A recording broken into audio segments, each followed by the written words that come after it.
Good.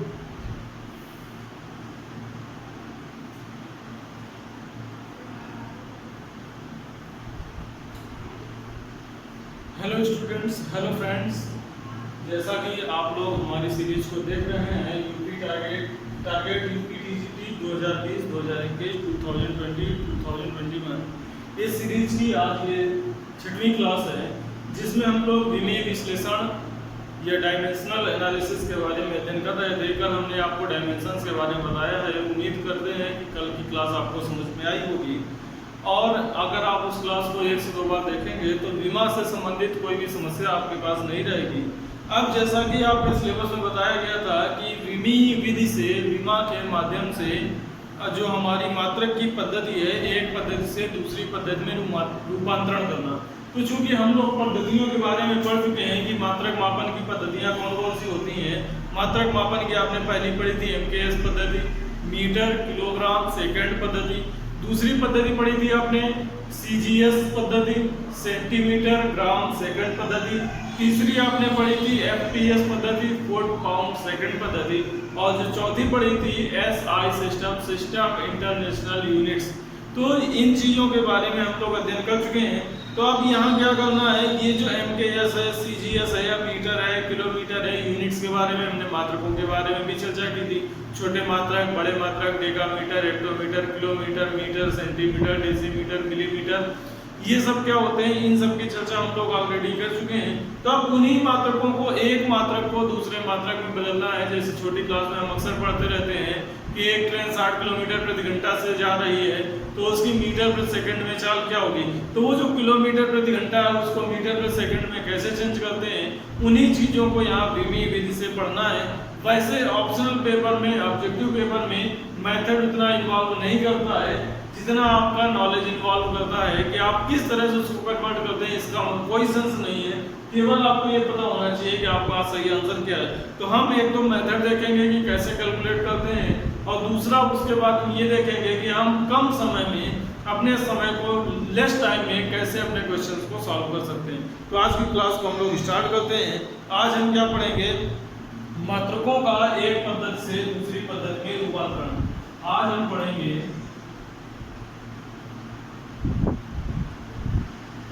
मात्रकों का एक पद्धति से दूसरी पद्धति में रूपांतरण। तो मात्रक को एक पद्धति से दूसरी पद्धति में कैसे बदलते हैं, इसके लिए विमीय विश्लेषण में ये बताया जाता है कि जैसे मान लीजिए कोई क्वांटिटी है, कोई भौतिक राशि है, ये भौतिक राशि है Q, और उसका जो संख्यात्मक मान है, संख्यात्मक मान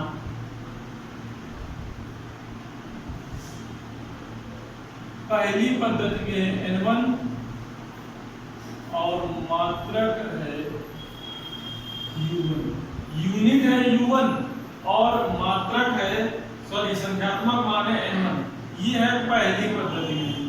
दूसरी पद्धति में संख्यात्मक मान है N2 और मात्रक है U2। तो जो आपकी क्वांटिटी Q है, ये बराबर होती है N1 U1 equal to N2 into U2। Quantities का मल्टीप्लाई यानी कि संख्यात्मक मान गुणा मात्रक पहली पद्धति में बराबर होता है संख्यात्मक मान गुणा मात्रक दूसरी पद्धति में। अब यहाँ है क्या कि मान लीजिए N1 का मान हमको निकालना है या N2 का मान निकालना है, कि दूसरी पद्धति में संख्यात्मक मान क्या होगा।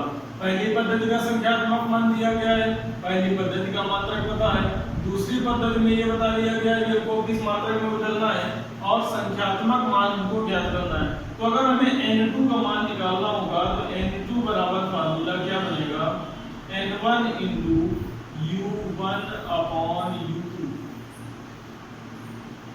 तो संख्यात्मक मान के अकॉर्डिंग आपका फार्मूला क्या बनेगा, N2 equal to N1 into U1 upon U2। अब ये जो U1 U2 है ये क्या है, तो U1 U2 चूंकि भौतिक राशियां हैं तो भौतिक राशियां तो मात्रक है U1 और U2, तो जो भी मात्रक हैं उनको हम विमा विधि में विमा के अकॉर्डिंग कोई भी मात्रक होता है उसको हम सामान्य तौर पर m, l और t के रूप में व्यक्त करते हैं। तो कुछ पावर m की होगी, कुछ पावर l की होगी और कुछ पावर t की होगी।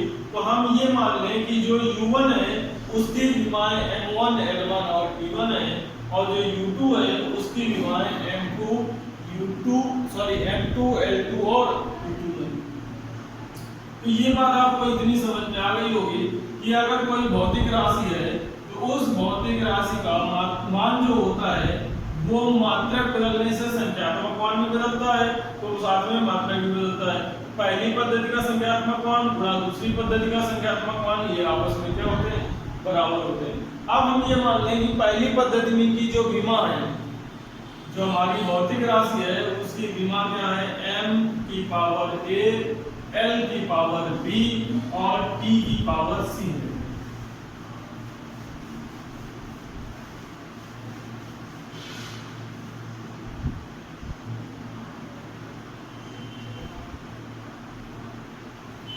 माना कि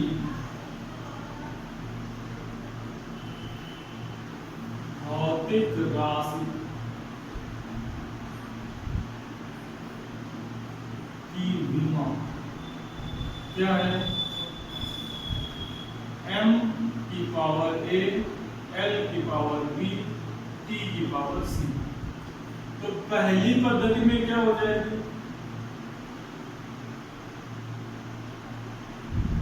पहली पद्धति में भौतिक राशि की विमा m1 की पावर a, l1 की पावर b और t1 की पावर c। दूसरी पद्धति में क्या मान लें, m2 की पावर a, l2 की पावर b और t2 की पावर c। अब फार्मूला हमारा था n2 equal to n1 into u1 upon u2।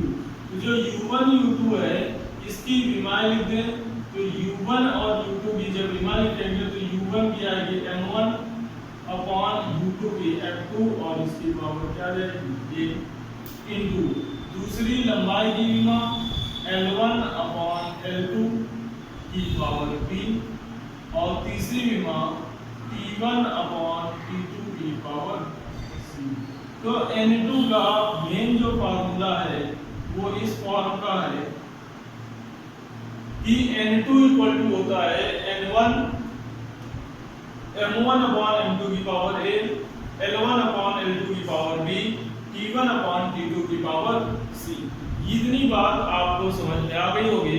अब हम एक एग्जांपल के माध्यम से देखते हैं कि इसका प्रयोग किस तरह से करते हैं। तो एक क्वेश्चन है आपके पास, क्वेश्चन ये है कि गुरुत्वीय त्वरण g का मान, गुरुत्वीय त्वरण जो g होता है इसका मान सभी लोग जानते हैं, स्मॉल g है, स्मॉल g की वैल्यू क्या होती है, g बराबर होता है 9.8 मीटर प्रति सेकंड स्क्वायर। तो ये जो स्मॉल g का मान है 9.8 मीटर प्रति सेकंड स्क्वायर, इसको विमीय विधि की सहायता से किलोमीटर प्रति मिनट स्क्वायर में कन्वर्ट करना है। तो प्रश्न नोट कर लें, गुरुत्वीय त्वरण स्मॉल g का मान, गुरुत्वीय त्वरण स्मॉल g का मान g बराबर 9.8 मीटर प्रति सेकंड स्क्वायर को विमीय विधि से किलोमीटर प्रति मिनट स्क्वायर में परिवर्तित कीजिए। विमीय विधि से किलोमीटर प्रति मिनट स्क्वायर में परिवर्तित कीजिए। तो सबसे पहले बात किसकी की गई है, गुरुत्वीय त्वरण की।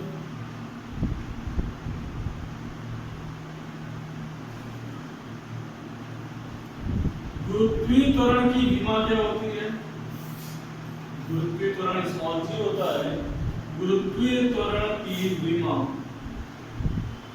तो त्वरण की विमा क्या होती है? एल टी की पावर -2। तो एल टी की पावर -2 इसकी विमा हो जाएगी, यानी कि इसमें m की पावर क्या होती है? 0 होती है, या इसको क्या लिख सकते हैं? m की पावर 0 एल टी की पावर -2। तो अगर हम तुलना करें तो तुलना करने के अकॉर्डिंग a बराबर आएगा 0, b बराबर 1 और c बराबर -2। a बराबर 0, b बराबर 1 और c बराबर -2। अब इसके बाद n1 का मान कितना दिया गया है? आपको n1 दिया गया था 9.8, 9.8, क्योंकि g का मान क्या था? 9.8 मीटर प्रति सेकंड स्क्वायर।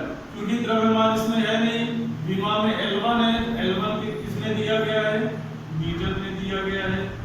T1 किसमें दिया गया है? सेकंड में दिया गया है। अब कन्वर्ट किसमें करना है? N2 का मान आपको ज्ञात करना है। L2 को बनाना है किलोमीटर और T2 को बनाना है मिनट। ये आपको चेंजेस करने हैं।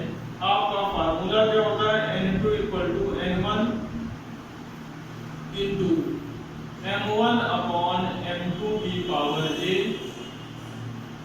L1 upon L2 की पावर B और T1 upon T2 की पावर C। सबके मान रखते जाए। तो N2 का मान तो आपको ज्ञात करना है। N1 की वैल्यू पता है कितनी है? 9.8, 9.8। M1 upon M2 0 है, M1 M2 चूंकि है नहीं, a की वैल्यू 0 रख देंगे। L1 किसमें दिया गया है? मीटर में दिया गया है। L2 दिया गया है किसमें? किलोमीटर में। और b का मान है 1। T1 किसमें है? सेकंड में। T2 किसमें है? मिनट में। और c का मान कितना है? -2। इतनी बात आपको समझ में आ गई होगी। इसकी वैल्यू होती है 0। तो किसी भी पावर की किसी भी संख्या की पावर जब 0 होती है तो उसकी वैल्यू कितनी होती है? 1 होती है। तो 9.8 × 1 × अब 1 मीटर, 1 किलोमीटर में कितने मीटर होते हैं? 1000 मीटर होते हैं। 1 किलोमीटर में मीटर कितने होते हैं? 1000। तो ऊपर तो मीटर ठीक लिखा हुआ है और नीचे किलोमीटर की जगह हम क्या लिख सकते हैं? 1000 मीटर। और इसकी पावर कितनी है? 1 × दूसरा सेकंड और मिनट में क्या संबंध होता है? 1 सेकंड, 1 मिनट में 60 सेकंड होते हैं। तो 1 मिनट में जब 60 सेकंड होते हैं तो हम क्या लिख सकते हैं? सेकंड तो ठीक लिखा हुआ है और इसको मिनट को सेकंड में बदलेंगे तो कितने सेकंड हो जाएंगे? 60 सेकंड। और इसकी पावर है -2। तो ये आ जाएगा आपका 9.8 गुणा 1/1000। क्यों? मीटर से मीटर हो गया कैंसिल, गुणा 1/60 बचेगा, लेकिन पावर -2 है तो ये हो जाएगा 60 की पावर 2। 60 चला जाएगा ऊपर तो ये हो जाएगा 60 का स्क्वायर। तो 60 का स्क्वायर होने का मतलब ये हो गया 9.8 × 3600 अपॉन 1000। 2 0 से 2 0 कैंसिल हो जाएंगे। 36 का 9.8 में मल्टीप्लाई करा दें तो 36 का 9.8 में मल्टीप्लाई कराएंगे तो ये कितना आ जाएगा? लगभग आ जाएगा आपका 35.3। ये जो वैल्यू है अप्रॉक्स में आ जाएगी 35.3।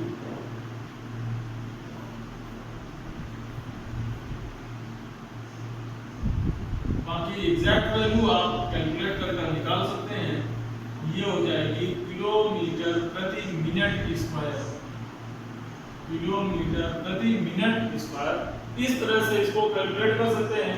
अब क्योंकि हमको टीजीटी की तैयारी करनी है तो ये प्रोसेस तो बहुत लंबा है, हमको ये सब कुछ पूरा काम कभी नहीं करना है, हमें केवल क्या चेक करना है, हमको ये देखना है मीटर को किस में बदलना है, किलोमीटर में, सेकंड को किस में बदलना है, मिनट में, और पावर का क्या रोल है। बस इतनी सी बातों को ध्यान रखना है, बाकी हमको इस सारी चीजों से कोई लेना देना नहीं है। अगला सवाल हम लोग अभी डायरेक्ट करेंगे, उसमें हम बता देंगे आपको कि क्या क्या काम आपको केवल करने हैं। ये तो पूरा एक प्रोसेस हो गया, आपको कैसे समझाया जा सकता है, कैसे आप चीजों को समझ सकते हैं, इसके माध्यम से ये देखा। अब नेक्स्ट क्वेश्चन है जिसको हम लोग करेंगे, वहाँ डायरेक्टली इनको चेंज करने का प्रयास करेंगे कि डायरेक्ट आप काम कैसे करेंगे। बाकी इसमें भी कोई ऐसा नहीं कि बहुत लेंथी काम है, आप प्रैक्टिस करेंगे, प्रैक्टिस करने से इजीली हो जाएगा, आपको टाइम कम लगेगा, 30 सेकंड 1 मिनट में आप कैलकुलेट कर सकते हैं। तो नेक्स्ट क्वेश्चन जो है जिसकी हम चर्चा करेंगे, तो क्वेश्चन एक अगला नोट कर लीजिए आप।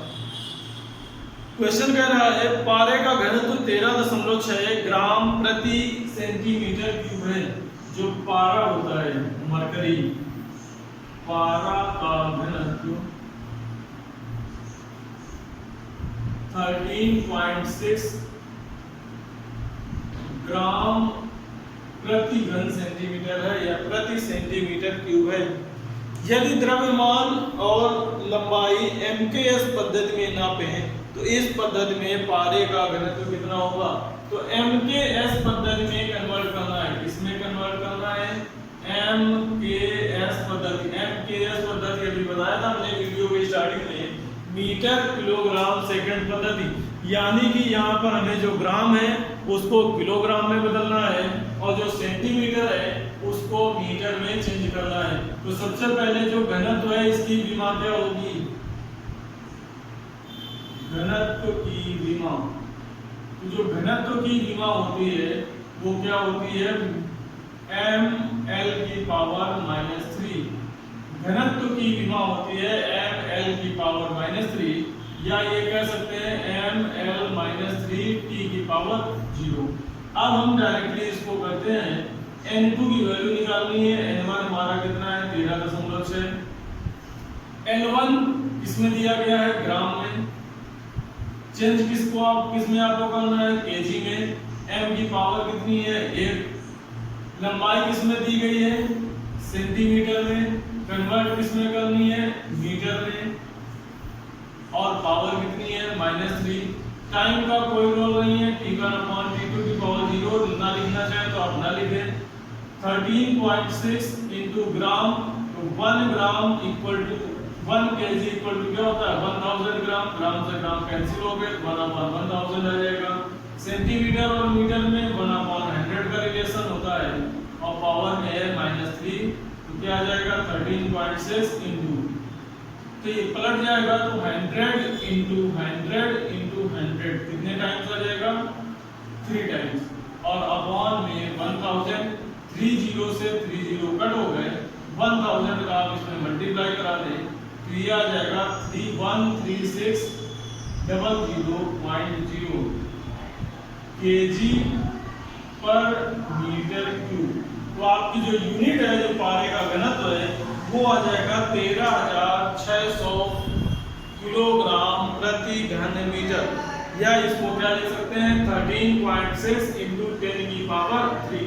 तो केवल इतना आपको रोल प्ले करना है, इतना ध्यान रखना है, वैल्यू रखकर बस आंसर कैलकुलेट कर देना है।